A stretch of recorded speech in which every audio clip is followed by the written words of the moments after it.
Nekaj kilometrov stran iz Bovca v smeri prelaza Predel se nad sotesko Koritnice v najožjem delu doline reke Koritnice za številnimi cestnimi zavoji skriva mogočna utrdba, ki je igrala pomembno vlogo pri obrambi pred turškimi vpadi, Napoleonovo vojsko in v Prvi svetovni vojni.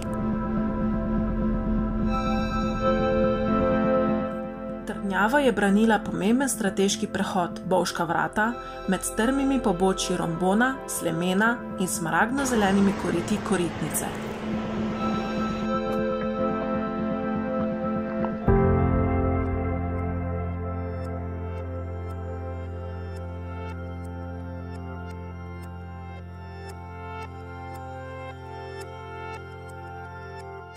Prvi zgodovinski viri opisujejo leseno utrdbo v času Beneške republike v 15. stoletju, ki je preprečevala turške vpade.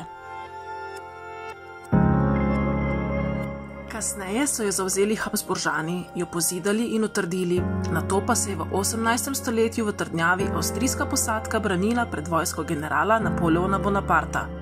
Francozi so trdnjavo zavzeli in jo iz maščevanja požgali. V 19. stoletju so po izgradnji nove ceste neposredno v Bruševinah ponovno odkrili prednosti te strateške lege ter zgradili novo, večjo trdnjavo, ki jo poznamo danes. Letnici gradnje še danes najdemo nad vrati obzidja.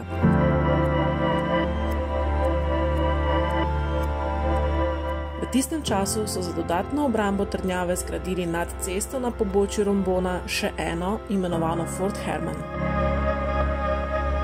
Pot do nje se začne enako kot pot na Rombon in prečka temen predor. Nažalost smo pri iskanju druge trdnjave prehitro obupali in se obrnili nazaj. Mraz je notri, pa tema je. V času Prve svetovne vojne je trdnjava igrala ključno vlogo na soški fronti, v kateri zaradi svoje odlične pozicije ni bila niti enkrat zadeta. Fort Herman nažalost ni preživela obstreljevanj in do danes ostajajo le ruševine. V določitvi mej po drugi svetovni vojni je utrdba prišla v last Jugoslovanske ljudske armade, ki zanjo ni skrbela. Leta 1987 je prišla v občinsko last, dočakala popravilo strehe, nato pa so se leta 1998 začela obnovitvena dela trdnjave.